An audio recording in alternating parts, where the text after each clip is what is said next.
Welcome back to your own YouTube channel একাগ্রতা classes. তোমরা যারা সেমিস্টার 5 এর স্টুডেন্টস আছো আন্ডার ক্যালকাটা ইউনিভার্সিটি এবং জার্নালিজম অ্যান্ড মাস কমিউনিকেশন সাবজেক্টে অনার্স করছো, তাদের জন্য আজকের এই ভিডিওটি অত্যন্ত গুরুত্বপূর্ণ। তোমরা জানো যে তোমাদের যে ডিএসসিসি 9 এবং ডিএসসিসি 10 পেপারের আমি সাজেশনস দিয়েছিলাম, বলা চলে লাস্ট মিনিট সাজেশনস দিয়েছিলাম। সেখান থেকে তোমাদের পরীক্ষায় 100% কমন ছিল, ইনক্লুডিং এসএকিউ। অর্থাৎ এসএকিউ এর আমি যে সাজেশনস দিয়েছিলাম সেখান থেকেও তোমরা 100% কমন পেয়েছিলে।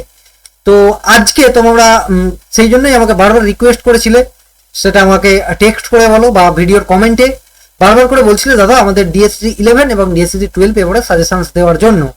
তো দেখো আজকে তোমাদের এই ভিডিওটিতে যে ডিএসসি 11 যে পেপারটা আছে সেটা লাস্ট মিনিট কয়েকটা প্রশ্ন বলে দেবো, যেগুলো করলে তোমরা 100% কমন পেয়ে যাবে।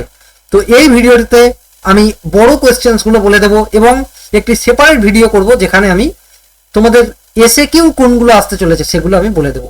বোঝা গেল? তো দেখো প্রত্যেকবারের নেই, এবারে আমি আগে সিলেবাসটা দেখিয়ে দিচ্ছি, যদিও তোমরা জানো তবুও দেখো। তোমাদের সিলেবাসে টোটাল 3টে ইউনিট আছে, 1, 2, 3। এখান থেকে তোমাদের এক্সাম হচ্ছে এবং বাকি আর একটা ইউনিট যেটা এটা তোমাদের প্র্যাকটিক্যাল এক্সাম বা টিউটোরিয়াল নেওয়া হবে। তো তোমাদের প্রথম যে ইউনিটটা আছে এখান থেকে সব থেকে গুরুত্বপূর্ণ একটা প্রশ্ন যেটা হচ্ছে ফ্র্যাঙ্কফুর্ট ক্রিটিক্যাল স্কুল, এটা তোমাদের খুব খুব গুরুত্বপূর্ণ। এবং ইউনিট 2 যেটা আছে সেখান থেকে তোমাদের একটা প্রশ্ন 5 মার্কসে 100% আসছে, সেটা হচ্ছে ফোক কালচার। কি ফোক কালচার, এটা আসছে 5 মার্কসে। বোঝা গেল? তো দেখো এবারে তোমাদের কি সাজেশনস আছে, আমি বেশি সময় নেব না যেহেতু তোমাদের পরীক্ষা জাস্ট কয়েকদিনের মধ্যেই। দেখো এই হচ্ছে আমাদের ইবুক থেকেই আমি সমস্ত কিছু দেখাবো। দেখো তোমাদের যে সিলেবাসের আউটলাইন আছে সেটার নাম কি, advance media and cultural theories. তো দেখো এখানে মোটামুটি আমাদের যে ইবুক আছে এখানে টোটাল 60 পেজ আছে। সব থেকে প্রথম দেখো আমি ইউনিট ওয়াইজ এগুলোকে সেপারেট করে রেখেছি, ঠিক আছে? তো দেখো ইউনিট ওয়াইজ কি কি আছে সাজেশনস। সব থেকে প্রথম যে প্রশ্নটা ইউনিট 1 থেকে মোস্ট ইম্পর্টেন্ট, আমি সিলেবাসের ক্ষেত্রেও বলেছি এবং এখানেও বলে দিচ্ছি, ফ্র্যাঙ্কফুর্ট স্কুলের প্রধান অবদানগুলি কি কি। কেউ যদি ফ্র্যাঙ্কফুর্ট স্কুল সম্পর্কে টিকাও করে যাও, ঠিক আছে, তাহলেও কভার হয়ে যাবে। যেটাই আসবে তুমি ওই টিকাটা লিখে দেবে ফ্র্যাঙ্কফুর্ট স্কুল রিলেটেড, তাহলে তুমি ওখানে নাম্বার পেয়ে যাবে। তো দেখো প্রথম প্রশ্নটা কি, ফ্র্যাঙ্কফুর্ট স্কুলের প্রধান অবদানগুলি বিস্তারিত লেখো। এটা তোমরা স্ক্রিনশট নিয়ে নিতে পারো, ভিডিও শেষে বলে দেবো পিডিএফটা কিভাবে পাবে। অবশ্যই উত্তর নিয়ে নয়। নেক্সট দেখো, নেক্সট এটাও খুব গুরুত্বপূর্ণ প্রশ্ন তোমাদের 15 নম্বরের জন্য বা 15 মার্কসের জন্য। কি ফ্র্যাঙ্কফুর্ট স্কুলের প্রেক্ষিতে কালচারাল ইন্ডাস্ট্রি এর মূল বৈশিষ্ট্যগুলি বিশ্লেষণ করো বা আলোচনা করো। এই তত্ত্ব অনুযায়ী গণসংস্কৃতি কিভাবে সমাজের সমালোচনামূলক চিন্তাকে প্রভাবিত করে, সেটা বলতে পারে যে কিভাবে প্রভাবিত করে তা তুমি নিজের ভাষায় লেখো, বা তার সঙ্গে আরেকটা জুড়ে দিতে পারে কি বর্তমান ডিজিটাল যুগে কালচারাল ইন্ডাস্ট্রি ধারণার প্রাসঙ্গিকতা আলোচনা করো। ঠিক আছে?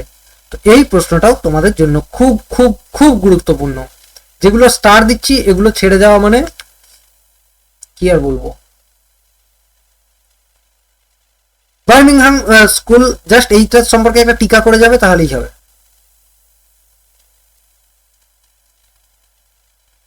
এটা জাস্ট একটু রিড করে নিও। এই প্রশ্নটা তোমাদের ক্ষেত্রে আসছে বলে আমি মনে করছি। রোলার বার্থের 2 ধারার সিগনিফিকেশন মডেল ব্যাখ্যা করো। এই প্রসঙ্গে গণমাধ্যমে প্রদর্শিত মিথ উদাহরণ সহ ব্যাখ্যা করো। বোঝা গেল? এই মিথ সম্পর্কে তোমাদের একটা টিকাও আসতে পারে 5 মার্কসে। নেক্সট দেখো, নব্য মাধ্যমের যুগে মার্শাল ম্যাকলুহানের উক্তি মিডিয়াম ইজ দ্য মেসেজ, অর্থাৎ মাধ্যমই বার্তা, এর সমসাময়িক প্রাসঙ্গিকতা নিয়ে উপযুক্ত যুক্তি এবং উদাহরণ সহ নিজের ভাষায় ব্যাখ্যা করো বা লেখো। এটাও তোমাদের জন্য গুরুত্বপূর্ণ, দেখে নিও। সব থেকে প্রথমে ইউনিট 1 এই 6টাই প্রশ্ন আছে মাত্র। তো ইউনিট 1 থেকে সব থেকে প্রথমে তোমরা 1 নম্বরটা করবে ফ্র্যাঙ্কফুর্ট স্কুল, দেন তোমরা 2 নম্বরটা করবে, দেন তোমরা 6 নম্বর করবে, এন্ড বাকিগুলো জাস্ট একটু রিড করে রাখবে কনসেপ্ট সম্পর্কে আইডিয়া রাখার জন্য। বোঝা গেল? দেখো ইউনিট 2 থেকে দেখো, গণসংস্কৃতি কাকে বলে, গণসংস্কৃতির বৈশিষ্ট্যগুলি কি কি, গণসংস্কৃতির সঙ্গে জনপ্রিয় সংস্কৃতির তফাৎ কি বা কতটা তা নিজের ভাষায় ব্যাখ্যা করো। এটা দেখে রাখবে, এটা জাস্ট একটু রিড করে রাখবে। এই প্রশ্নটা খুব গুরুত্বপূর্ণ।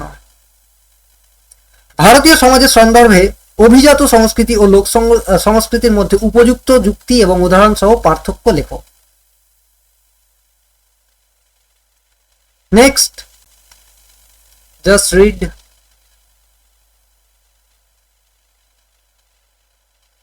গণসমাজ কি, এটি গণসংস্কৃতির প্রতিফলন, এটি কি গণসংস্কৃতির প্রতিফলন, আলোচনা করো। দেখে রাখবে, দেখে রাখবে এটাও। পরম্পরাগত ভারতীয় সামাজিক ও সাংস্কৃতিক ঐতিহ্যের উপর গণমাধ্যমের কর্পোরেটাইজেশন এবং বিশ্বায়নের প্রভাব নিয়ে যথাযথ যুক্তি সহ উদাহরণ সহ এই প্রশ্নটা 100% আসছে 15 মার্কসে। 15 মার্কসে এটা আসছে। অবশ্যই পরীক্ষা দিয়েছে ভিডিওর নিচে কমেন্ট করবে, না আসলেও কমেন্ট করবে। এটা দেখে রাখবে, জাস্ট রিড করে রাখবে। সমসাময়িক সমাজে ডিজিটাল মিডিয়া কিভাবে ব্যক্তিগত পরিচয় ও সাংস্কৃতিক প্রকাশকে প্রভাবিত করে তা ব্যাখ্যা করো বা আলোচনা করো।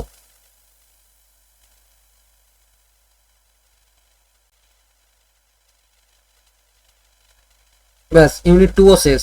এবারে ইউনিট 3। ইউনিট 3তে আদর্শের সংজ্ঞা দাও। আধিপত্য বলতে কি বোঝো, সংক্ষেপে ঔপনিবেশিকতাবাদ সম্বন্ধে লেখো।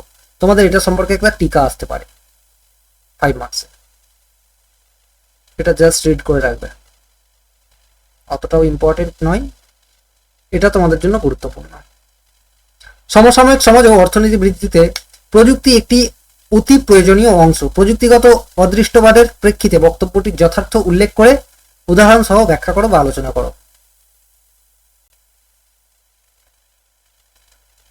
জাতীয়তাবাদ দেখে রাখবে। জাতীয়তাবাদ কি সামাজিক নির্মাণ নাকি রাজনৈতিক আদর্শ? বিশ্বায়নের ফলে কি জাতীয়তাবাদ সম্পর্কিত ধারণার পতন ঘটেছে? উপযুক্ত যুক্তি সহ ব্যাখ্যা করো। Most important.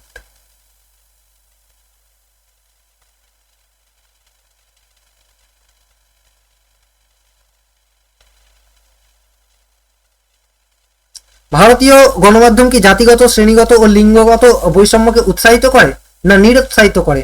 তোমার মতামত দাও বা ব্যাখ্যা করো, গুরুত্বপূর্ণ পরীক্ষার জন্য।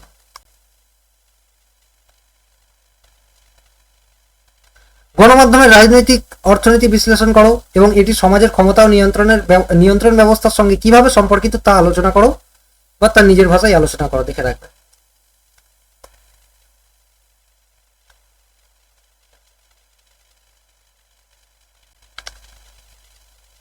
হেজেমনি ও আধিপত্যের তত্ত্ব ব্যাখ্যা করো এবং গণমাধ্যমের এর ব্যবহার উল্লেখ করো। 5 মার্কসের জন্য দেখবে এটা।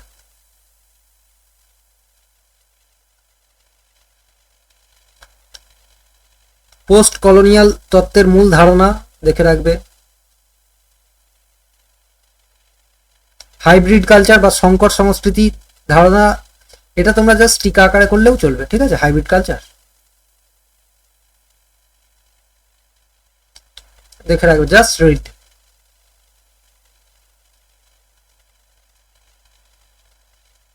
জাস্ট রিড, ব্যাস তোমাদের 15 নম্বরের প্রশ্ন খতম।